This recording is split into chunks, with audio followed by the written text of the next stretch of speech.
Oke, baik. Assalamualaikum warahmatullahi wabarakatuh. Hari ini saya akan mencoba menjelaskan terkait analisa regresi ya, lanjutan ya. Jadi di bab analisa regresi ini saya akan melakukan perhitungan di contoh kasus. Contoh kasusnya itu bisa teman-teman lihat di sini. Jadi di sini ada variabel X dan Y. Variabel X dan Y itu kalau boleh saya ulangin, jadi variabel X itu adalah variabel bebas, di mana variabel bebas itu adalah variabel yang dapat berubah-ubah. Jadi variabel X itu adalah variabel yang ibaratnya kalau kita kemarin bicara terkait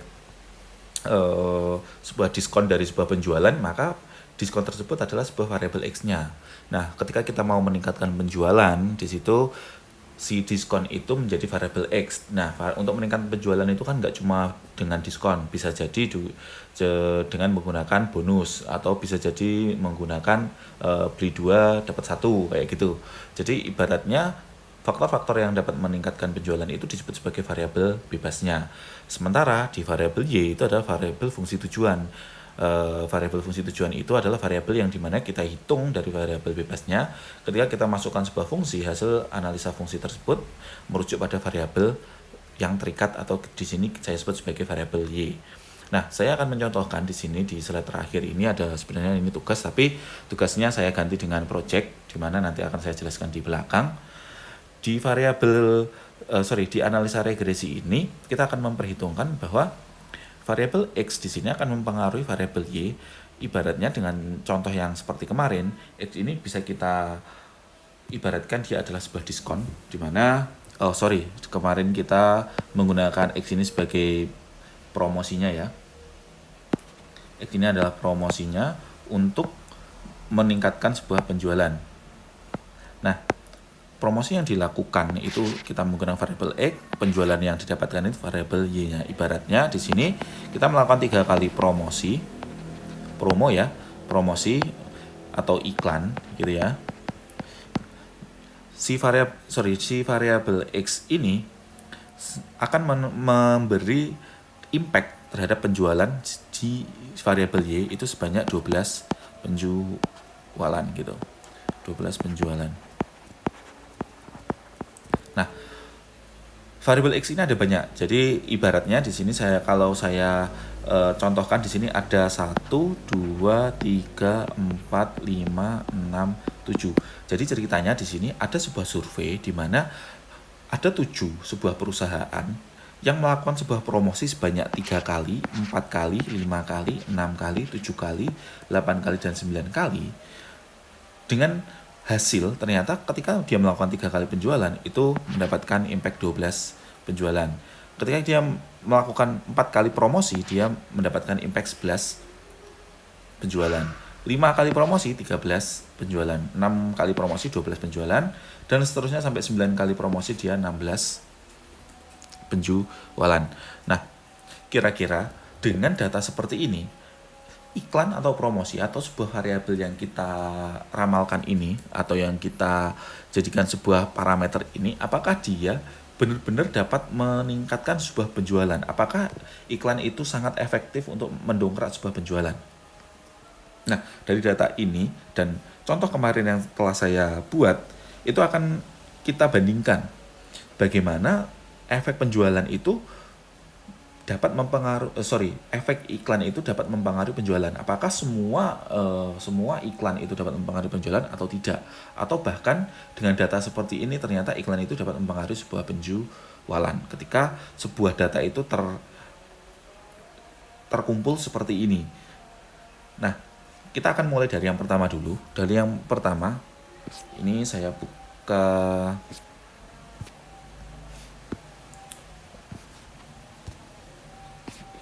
saya buat halaman baru. Oke. Untuk melakukan sebuah analisa regresi, jadi kita akan melakukan analisa regresi ya. Akan saya ulangin dari awal. Analisa regresi itu yang pertama harus kita mainkan di sini, atau langkah pertama yang harus kita buat itu adalah kita harus membuat persamaannya dulu.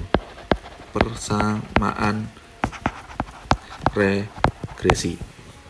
Yang kedua, kalau kita udah punya persamaan regresi, kita harus menentukan nilai prediksinya.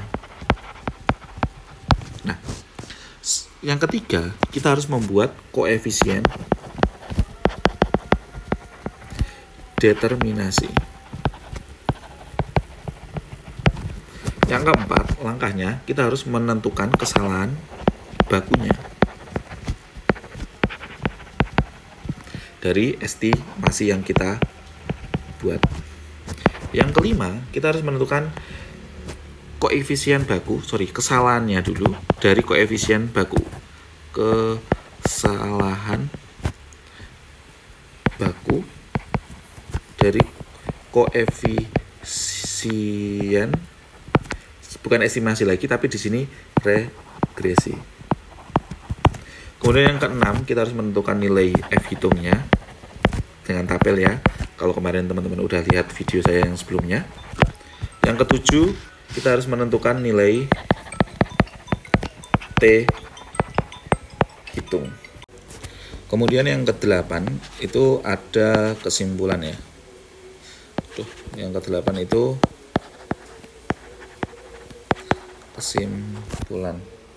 Nah, untuk melakukan analisa regresi kita harus menentukan 7 step ini sebelum melakukan kesimpulan. Jadi teman-teman dapat menghafalkan gitu ya step-stepnya, di mana step-step ini tidak boleh sampai dibolak-balik, karena ketika kita melakukan satu step di step 1 itu hasil perhitungannya itu akan digunakan lagi di step kedua, step ketiga, step keempat, dan selanjutnya sampai di step ke-7. Jadi hasilnya itu sangat berkesinambungan. Nah, dari contoh soal tadi saya tulis dulu contohnya. Contohnya itu di sini ada sebuah perusahaan ya. Perusahaannya itu ada 1, 2, 3, 4, 5, 6, 7, 2 ke 4 mana? 7. Kemudian di sini ada variabel X-nya itu 3, 4, 5, 6, 7, 8, 9. Selanjutnya ada variabel Y-nya itu tabel tadi 12, 11, 13, 12, 13, 14, dan 16. Nah, jadi diingat-ingat di sini kita melakukan 3 kali iklan. Jadi 3 kali iklan di perusahaan yang pertama itu mendapatkan penjualan sebesar 12. Kemudian di perusahaan yang ke-7 9 kali iklan mendapatkan penjualan sebesar 16. Kayak gitu ya. Jadi semuanya ini saling memberikan pencerminan bahwa apakah ada kayak efek dari ketika kita melakukan sebuah periklanan atau promosi terhadap hasil penjualan. Nah, step yang pertama kita harus melakukan persamaan regresinya dulu. Jadi dari data tabel ini di sini saya akan membuat satu di sini persamaan regresi.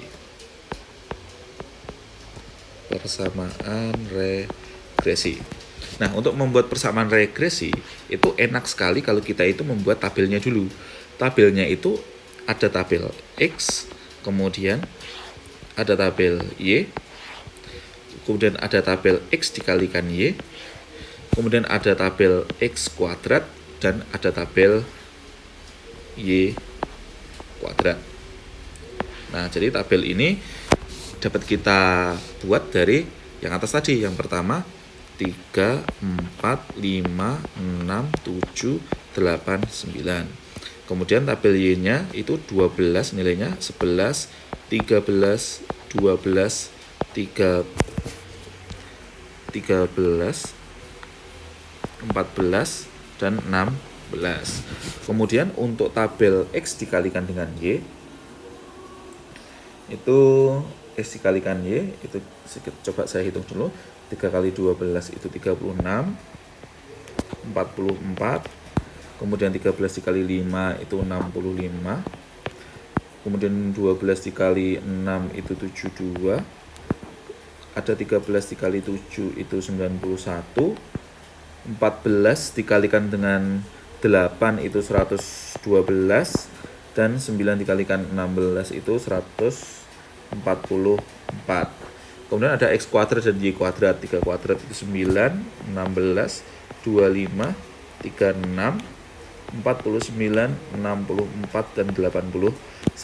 Kemudian yang Y kuadrat itu 12 kuadrat itu 144. Di sini 11 kuadrat itu 121, 13 kuadrat itu 169, kemudian 12 kuadrat lagi itu 144, 13 kuadrat itu 169, 14 kuadrat itu 196 ya. Kemudian 16 kuadrat itu 256. Nah, dengan menggunakan tabel ini kita akan melakukan sebuah persamaan regresinya dahulu. Nah, tentu di sini saya kasih yang paling bawah itu adalah jumlahnya ya. Jadi sini akan saya jumlahkan dulu tabel yang paling bawah.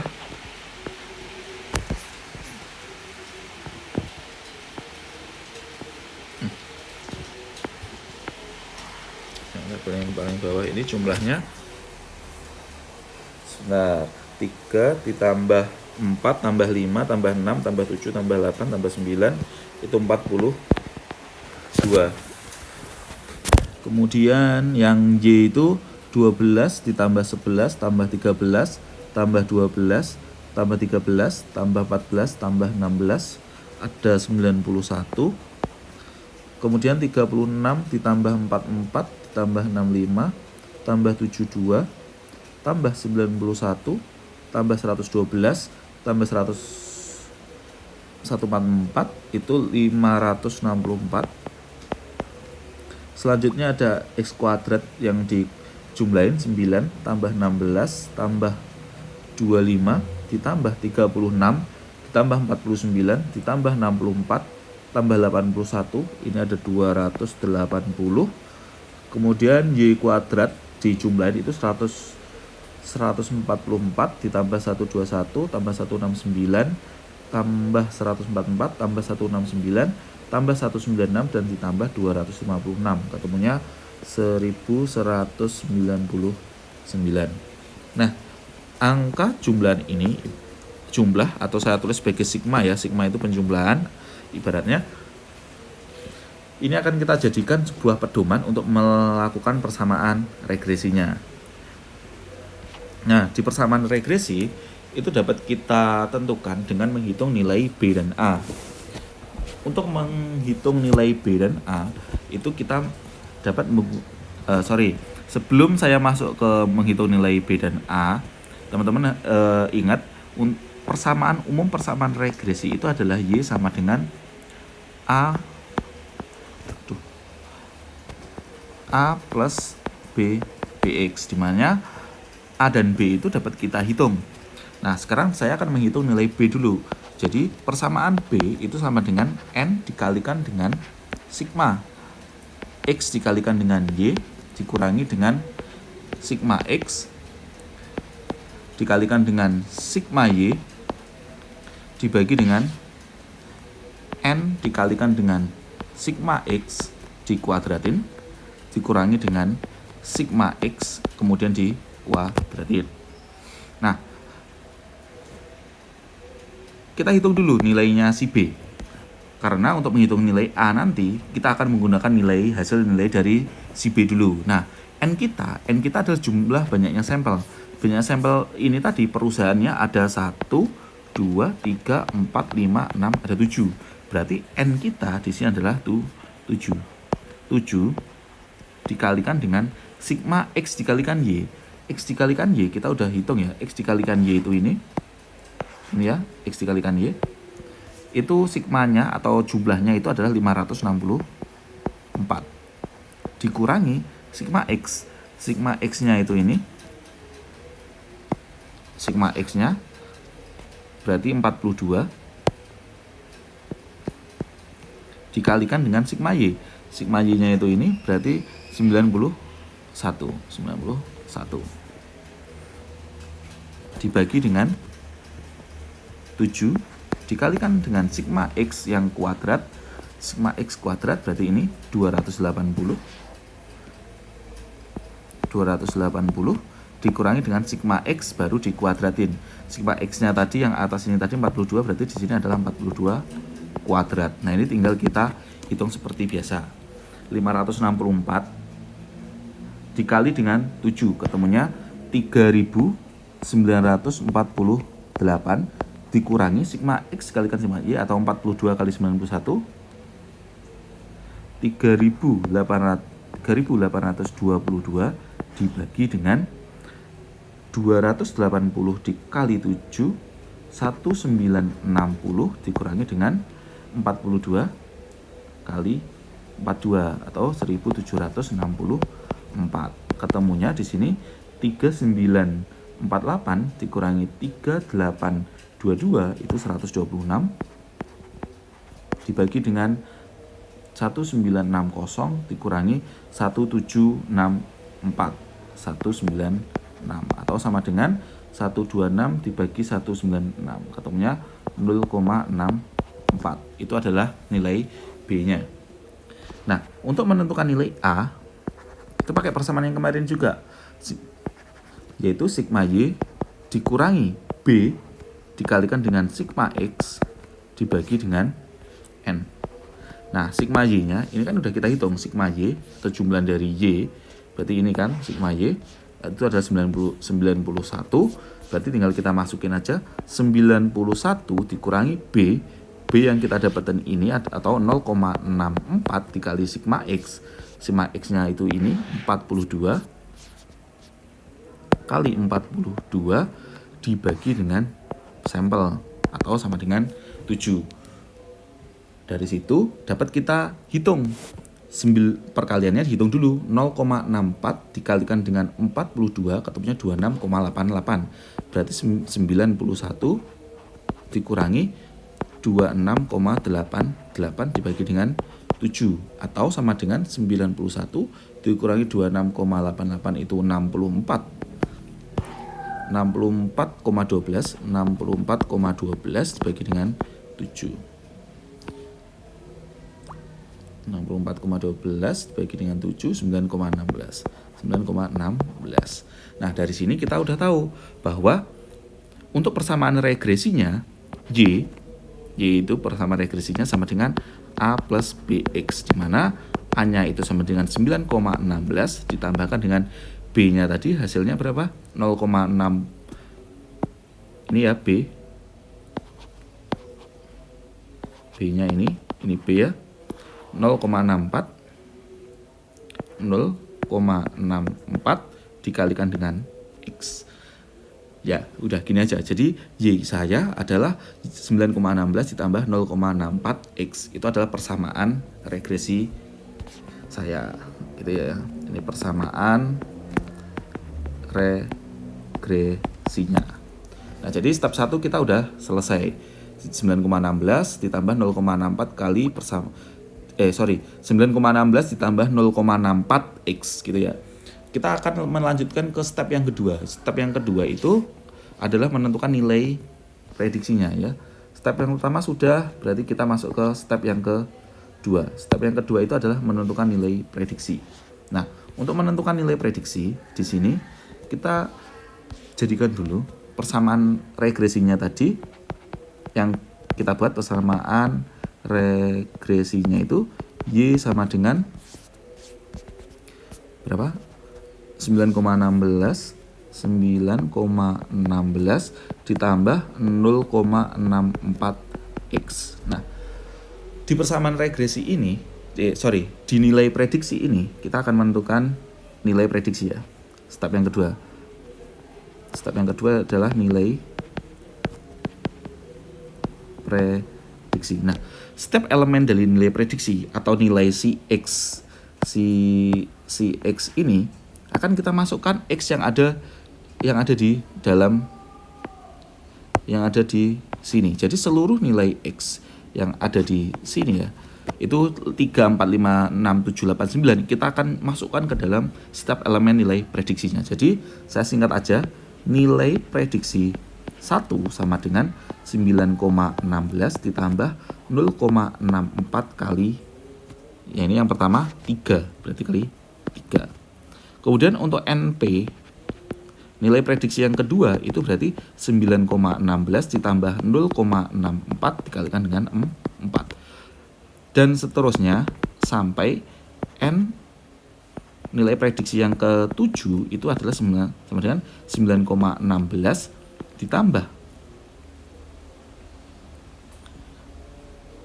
0,64 dikalikan dengan berapa? 9. Nah, ini harus saya cari semua. Nah, untuk mencari ini ya dihitung seperti biasa. Kita ibaratkan kita hitung seperti biasa nilai dari nilai yang NP1 sama dengan 9,16 ditambah 0,64 itu kita kalikan 3. Kemudian kita jumlahin gitu ya. Nah, ini karena nanti kita membutuhkan tabel lagi yang udah kita buat, nilai NP-nya ini saya pindahkan dulu ya untuk biar kita menghitungnya nanti juga gampang. Jadi nilai prediksi yang kedua ini saya tulis lagi di sini aja. Kita akan menentukan nilai prediksi persamaan regresinya. Tadi kan Y sama dengan 9,16 ditambah 0,64X gitu ya. Untuk step yang kedua kita akan menentukan nilai prediksi. Kemudian untuk NP1 nilai prediksi 1 yaitu 9,16 ditambah 0,64 dikalikan 3 sama dengan dan seterusnya. Nah, yang ini saya hapus dulu karena tabelnya nanti akan saya perpanjang, ada yang dibutuhkan di sebelah tabel ini. Oke, sudah. Sekarang saya akan menghitung 9,16 ditambah 0,64 kali 3.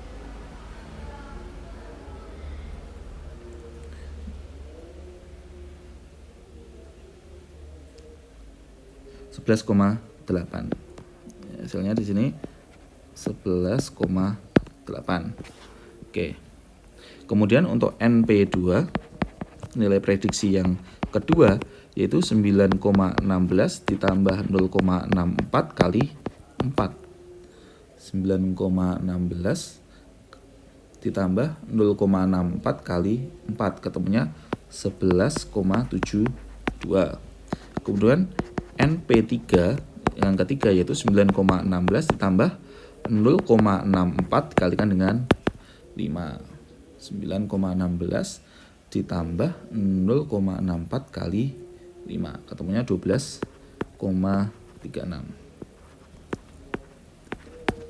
Kemudian untuk NP yang keempat itu sama dengan 9,16 ditambah 0,64 kalikan dengan 6.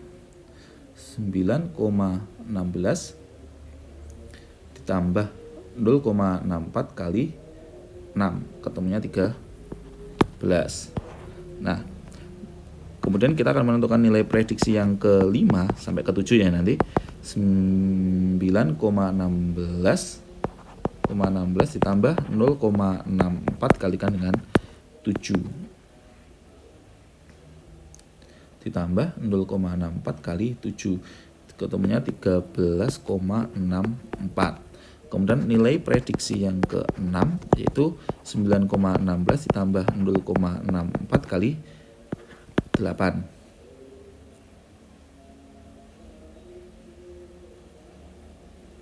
Ketemunya 14,28.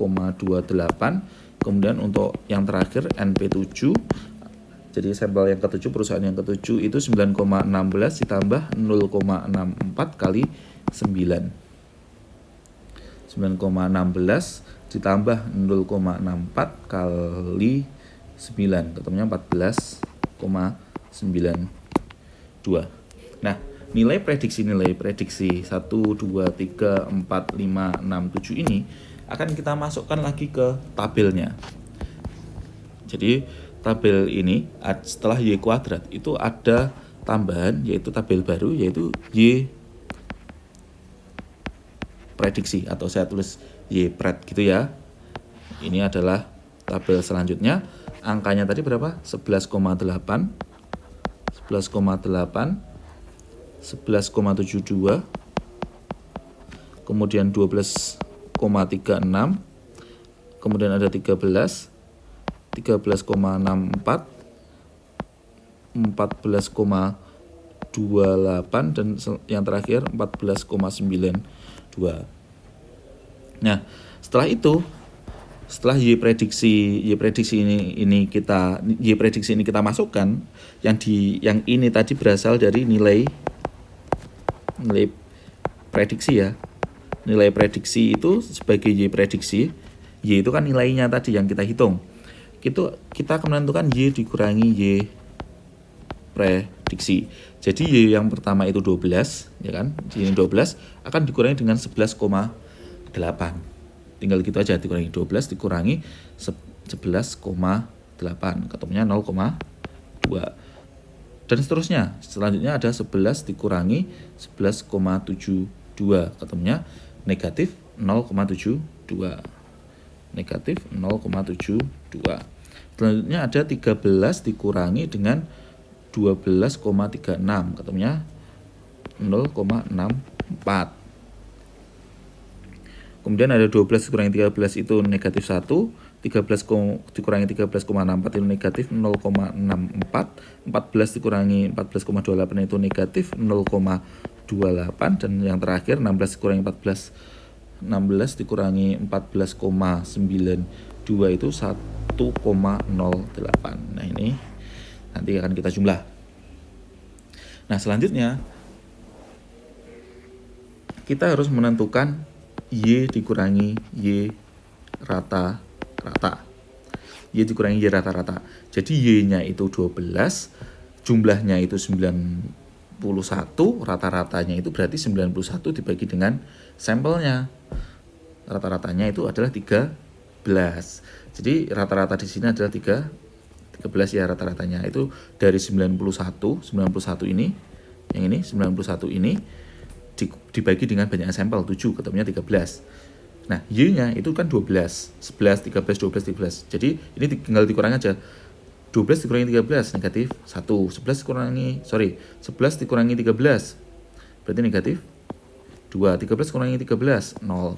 12 kurangi 13 negatif 1. 13 kurangi 13 0. 14 kurangi 13 1. 16 kurangi 13 3. Tinggal dijumlahkan.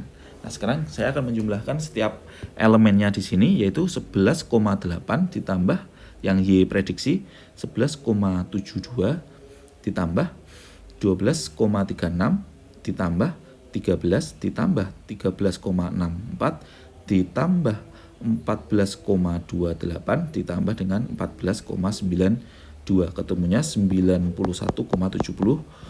Kemudian Y dikurangi Y prediksi itu 0,2 dikurangi 0,72 ditambah 0,64 dikurangi 1 dikurangi 0,64 dikurangi 0,28 ditambah 1,08, ketemunya negatif 0,72. Sementara Y rata-rata itu min 1 kemudian ditambah min 2, artinya di sini menjadi min 3. Min 3 tambah 0 ya min 3, min 3 dikurangi 1 min 4 tambah 0 0 ditambah 1 tambah 3 0, berarti Y min Y rata-ratanya 0. Nah, di sini berarti kita udah memiliki seluruh penjumlahan yang ada.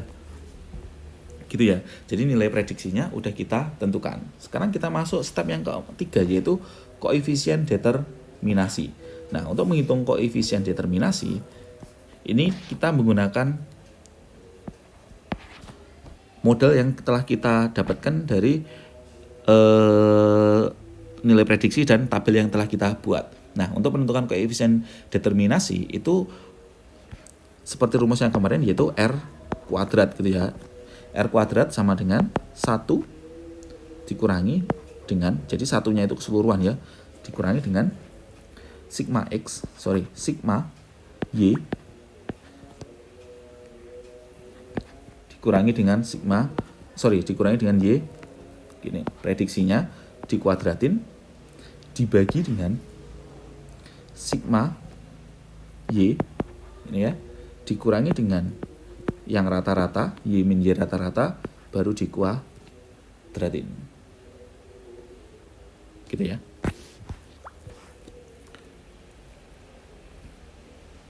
Nah, hasilnya di sini Y min Y rata-rata baru dikuadratin, itu kan berarti kita harus menghitung hasil dari setiap nilai yang ada di kolom yang ini tadi, ini dan ini ya, Y min Y, yang ini dan yang ini dikuadratin. Nah, ini kan belum saya kuadratin. Berarti di sini saya harus membuat nilai yang ada di sini itu dikuadratin baru dijumlahin, karena bentuk kuadrat itu lebih gede daripada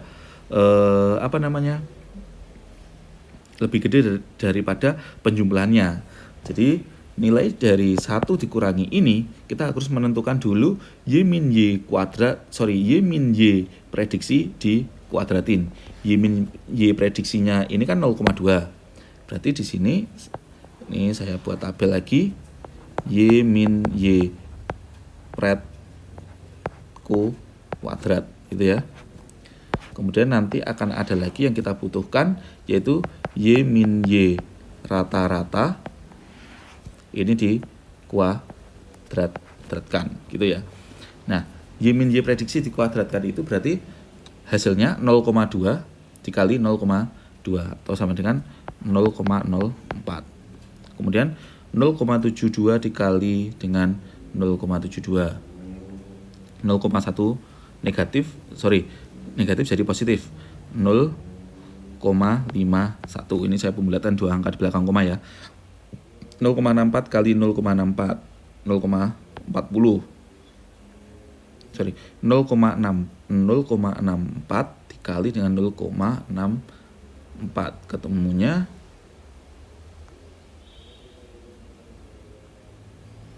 0,4096 atau 0,4. Min 1 dikuadratin jadi 1, 0,64 ini tadi jadi 0,4 positif, 0,28 kali 0,28 kali 0,28 itu 0,078 atau 0,07. Kemudian 1,08 kali 1,08 itu 1,16. Ini ya. Selanjutnya negatif 1 ini dikuadratin jadi 1, 2 jadi 4, 0 jadi 0, negatif 1 jadi 1, 0 jadi 0, 1 jadi 1, 3 jadi 9. Kemudian ini kita jumlahkan lagi.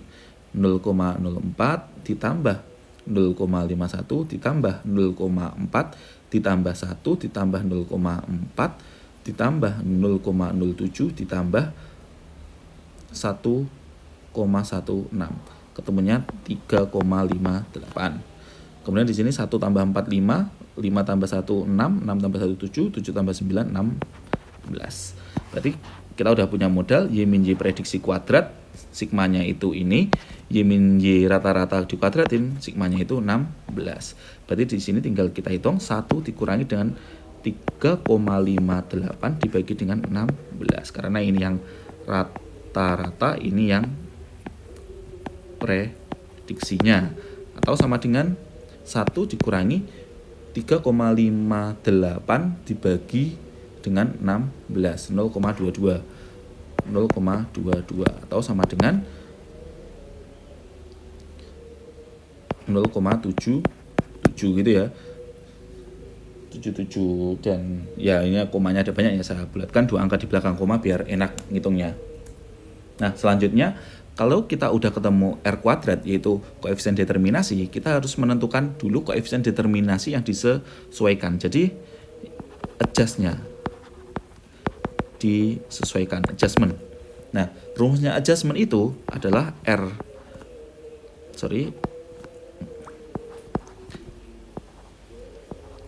adjust gitu ya. R adjust itu sama dengan R kuadrat dikurangi dengan P dikali 1 min R kuadrat dibagi dengan N min P min 1.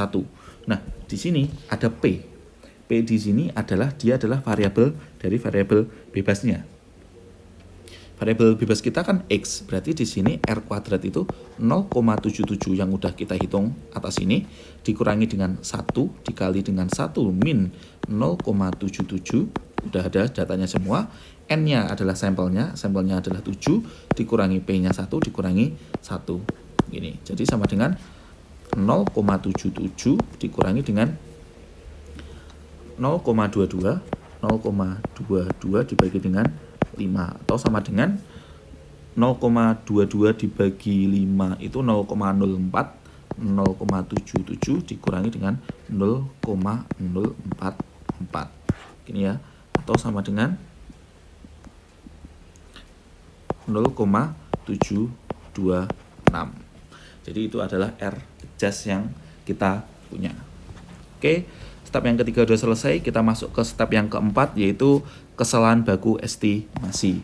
Nah, untuk menentukan kesalahan baku estimasi, sebenarnya juga kita menggunakan data-data yang udah ada di sebelumnya, di step yang ketiga. Nah, kita masuk di step yang keempat, saya taruh di sampingnya aja di sini. Step yang keempat adalah kesalahan baku estimasi. Kesalahan baku estimasi. Nah, kesalahan baku estimasi ini saya sebut sebagai SE gitu ya. SE. SE sama dengan akarnya gede ya. Sigma dari Y min Y prediksi yang dikuadratin dibagi dengan N min K. Nah, N min K. Akar dari sigma Y min Y prediksi itu berarti kan Y min Y prediksi yang ini tadi. Yang ini tadi, Y min Y prediksi yang itu tadi. Berarti kan kita udah punya nilainya yaitu 3,58. Jadi sini 3,58 dibagi dengan N, yaitu sampelnya ada 7K. K di sini adalah banyaknya variabel yang ada. Variabel kita tadi kan ada Y dan X, berarti di sini dikurangi 2. Tinggal dihitung seperti biasa. 3,58. Jadi 3,58 dibagi dengan 5. Ketemunya akar dari 0,716. Kalau kita hitung nilai akarnya itu sama dengan 0,716, itu kita akar 0,716, 0,846, 0,846.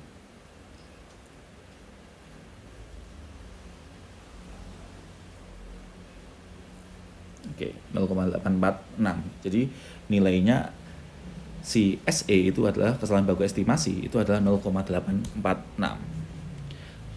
Nah, step yang kelima, setelah kita tahu kesalahan baku estimasi, kita menentukan kesalahan baku nilai regresinya.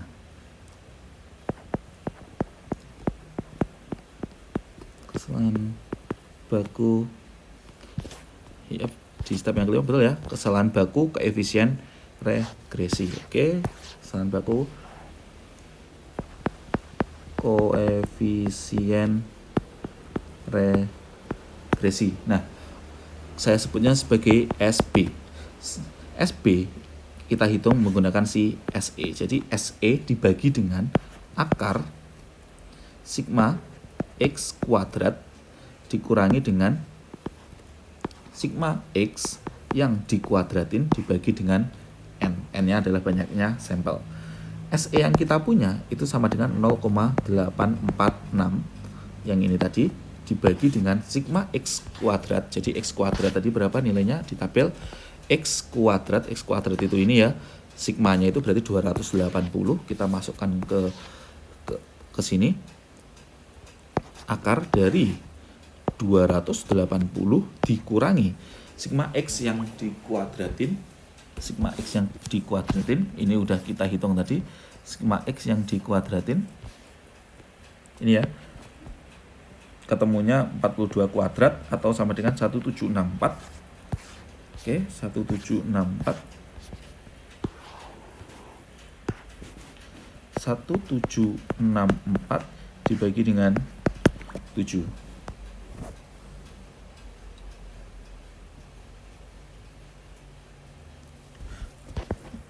Nah, jadi tinggal dihitung aja biasa, pakai kalkulator boleh. 0,846 dibagi dengan akar 280 dikurangi 252 atau sama dengan 0,846 dibagi dengan 280 dikurangi 252 atau 28. Akar dari 28 itu sama dengan 5,2 ya, 5 lebih ya, 5,29 atau sama dengan 0,846 dibagi dengan 5,29, 0,15,9 ya, 0,159 atau saya bulatkan 0,16. Oke, kita udah sampai step yang kelima. Kemudian kita lanjut ke step yang keenam. Nah, step yang keenam ini kita akan membandingkan apa yang kita hitung dengan tabel yang kita punya. Kita masuk ke step yang keenam, yaitu uji F. Nah, di uji F ini kita akan memiliki statement bahwa ketika H0 berarti H itu adalah sebuah kondisi di mana dia itu adalah kondisi yang tidak terjadi apapun. Jadi ibaratnya promosi yang kita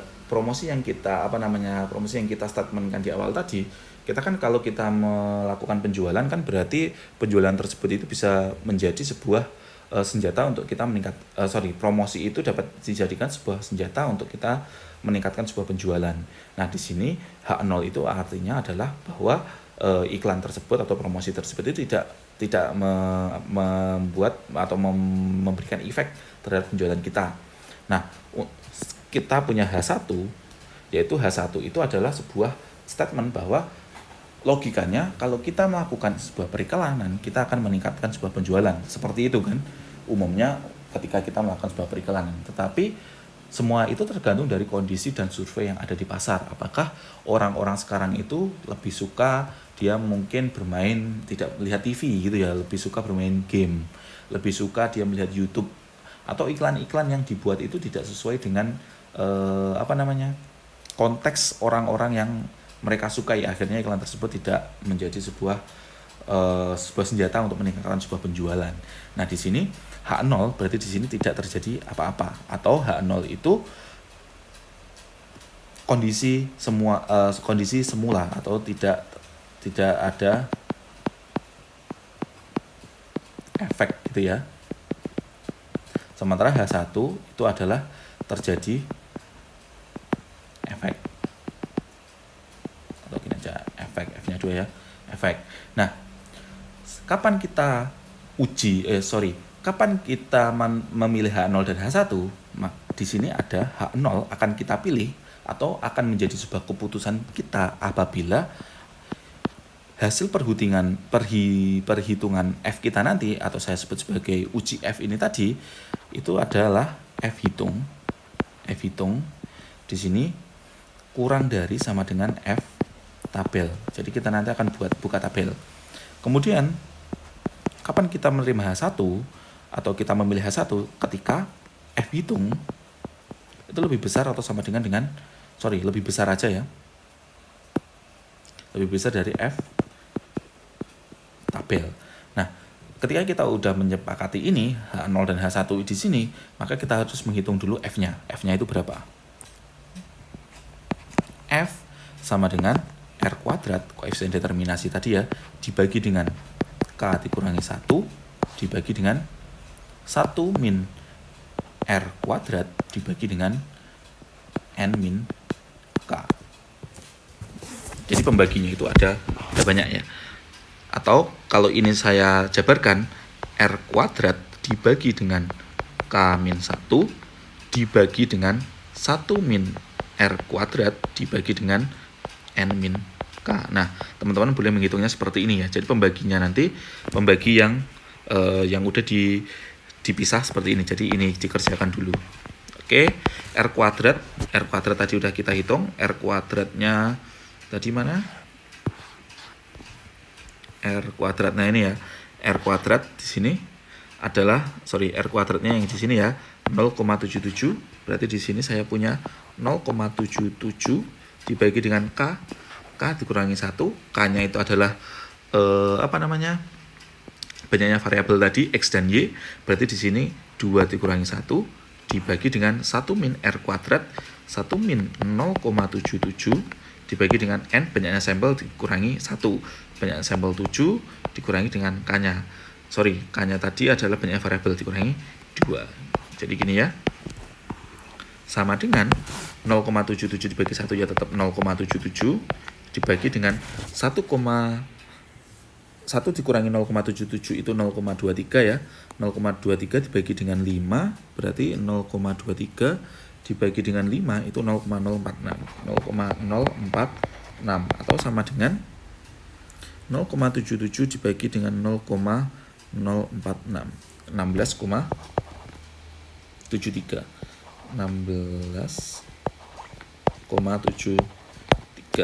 ini adalah F hitung. Ingat ya, ini adalah F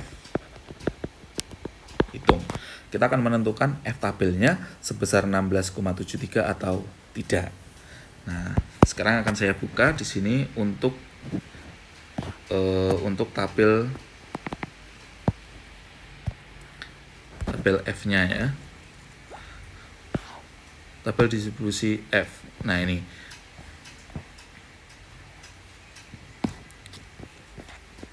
Ini yang T, untuk yang F-nya ini. Ini saya bersihkan dahulu.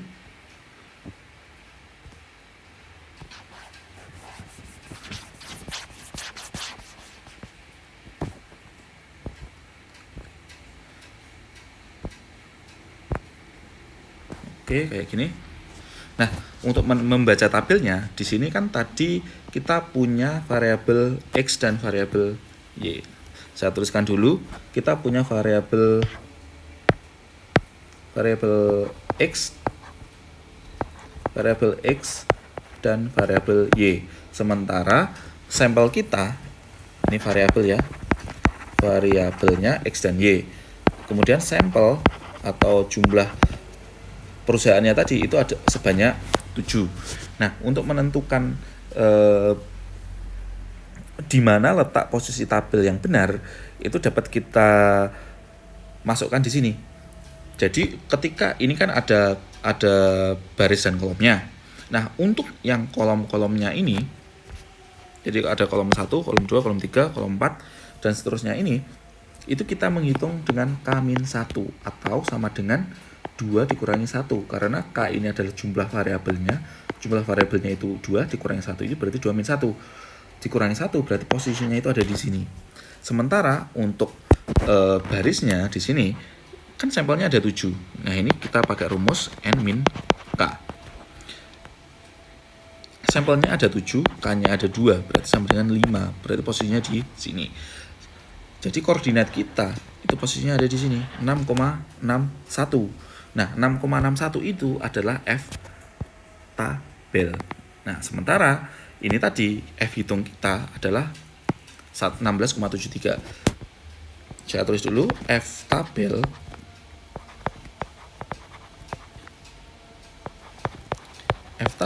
itu sama dengan 6,61. F hitung 16,73. Jadi karena F hitung ya, F hitungnya lebih besar dari F tabel, maka apa tadi? Kalau F hitung lebih besar dari F tabel, kita harus memilih yang H1. Jadi hipotesa kita diterima. Maka H1 diterima. Atau statement kita yang bilang bahwa promosi itu mempengaruhi periklanan, itu adalah membuat dampak positif gitu loh. Jadi F ini akan menentukan bahwa ternyata iklan itu akan memberikan sebuah dampak positif setelah kita lakukan perhitungan seperti ini tadi gitu. Nah, selanjutnya untuk memberikan keputusan, kita lanjut ke perhitungan selanjutnya. Kita sebut sebagai uji yang ketujuh itu adalah uji T. Nah, di uji T ini kita tetap sama, ada H0 dan H1. Diterima atau enggak nih? Jadi kita tetap menggunakan acuan H0 dan H1 akan dilakukan jika H0 akan dipilih jika T hitung itu kurang dari T tabel. Kemudian akan menerima H1 jika T hitung, ini ada sama dengannya, lebih besar dari T tabelnya. Nah, di uji T ini akan ada sebuah persyaratan untuk menentukan tabelnya. Tetapi untuk menghitungnya itu untuk menghitung tabelnya atau T hitung itu sebenarnya tinggal B dibagi dengan SB. Ini aja ya, B-nya tadi udah ada, yang di awal SB-nya udah kita hitung. Nah, untuk membaca tabelnya, saya perlu klarifikasi dulu bahwa taraf nyata yang saya gunakan di persoalan ini adalah 0,05%. Jadi 0,05% di sini adalah sebuah standar deviasi atau kesalahan baku yang akan saya gunakan sebagai taraf nyata. Jadi taraf nyata yang akan saya gunakan itu ibaratnya adalah 95%. Di mana standar deviasi yang saya tentukan di sini adalah 0,05%. Nah, 0,05% ini nanti akan dijadikan sebagai acuan untuk membaca T tabelnya. Sekarang akan kita hitung T hitungnya dulu. T hitung B dibagi dengan SB, B-nya itu kan udah kita hitung di awal. B di awal, paling awal. B kita tahu ya ini 0,64. Jadi perhitungan yang paling awal 0,64 dibagi dengan SB. SB-nya itu sama dengan ya 0,16. Sama dengan kita hitung aja 0,64 dibagi dengan 0,16. Ketemunya 4. Oke, jawabannya 4. Sekarang akan kita tentukan, akan kita cari apakah T hitung lebih besar dari T tabel, gitu ya. Kita pakai tabel distribusi T. Oke, di sini saya hapus dahulu komennya.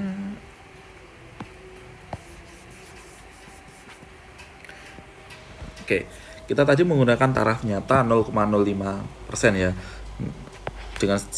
Taraf nyata yang menggunakan standar deviasi 0,05%. Jadi posisinya di sini 0,05% itu berarti 5% kesalahan. Jadi 95% sebuah kebenaran. Nah, kemudian untuk menentukan ini kita langsung ketemu, jadi kolomnya itu 5%. Jadi nggak perlu pakai rumus tadi K-1. Nah, jangan di kiri kita tetap menggunakan N-K atau sama dengan 7 dikurangi 2 atau sama dengan 5. Posisinya 5 di sini. Jadi ketemunya ada di 2,01505. Dari situ kita udah tahu atau 2,01 gitu aja ya. Oke, 2,01 kita masukkan di sini. T tabel itu sama dengan 2,01. Dari sini kita kan udah tahu bahwa T hitung kita yang kita hitung dari awal tadi, T hitung itu lebih besar dari T tabel. Akibatnya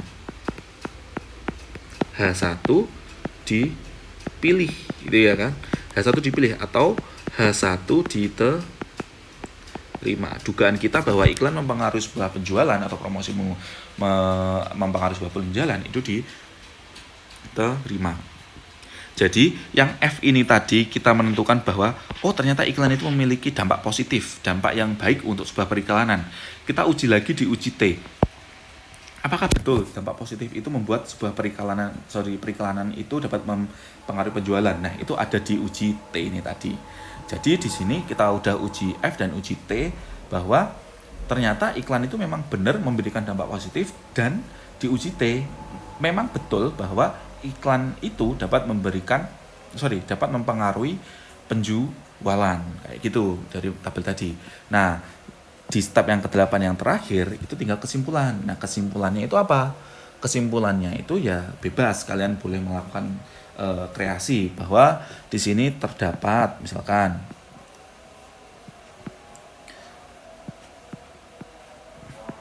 terdapat pengaruh positif promosi terhadap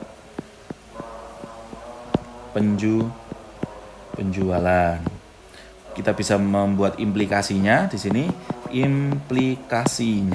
Jadi setelah kita melakukan analisa seperti ini, kita dapat menentukan implikasi bahwa atau saran lah kayak bagaimana kita sebagai peneliti untuk memberikan saran kepada perusahaan-perusahaan yang akan melakukan sebuah periklanan dengan data yang ada, bahwa ayo segera tingkatkan periklanan agar penjualannya semakin meningkat.